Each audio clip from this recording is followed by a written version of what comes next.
Hi guys, இது வந்து 10th maths வந்து exercise 1.5ல வந்து third sum தான் பார்த்துட்டு இருக்கீங்க. இதில் என்ன கொடுத்துருக்காங்கன்னா f of x value g of x கொடுத்துருக்காங்க.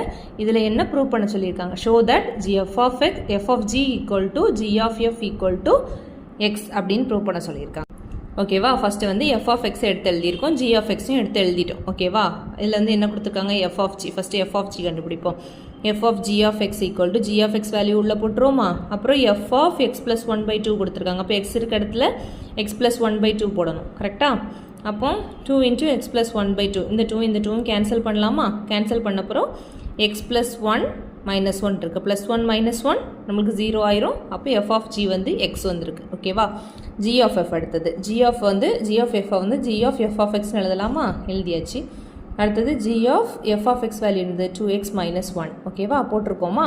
g of 2x minus 1னா g of xல வந்து xக்கு பதிலாக 2x minus 1 சப்ஸ்டியூட் பண்ணணும். அப்போ இதில் வந்து x plus 1 by 2 இருக்க இடத்துல 2x minus 1 plus 1 by 2. ஓகேவா, இது எக்ஸுக்கு பதிலாக சப்ஸ்டியூட் பண்ணியிருக்கோம். Plus 1 minus 1 0 ஆயிருமோ. அப்போ 2x by 2 இருக்குது. 2 and 2 கேன்சல் பண்ணால் x. ஓகேவா, f of gயும் x தான், g of f x தான். அப்போது இதுலேருந்து என்ன தெரியுது? f of g equal to g of f equal to x.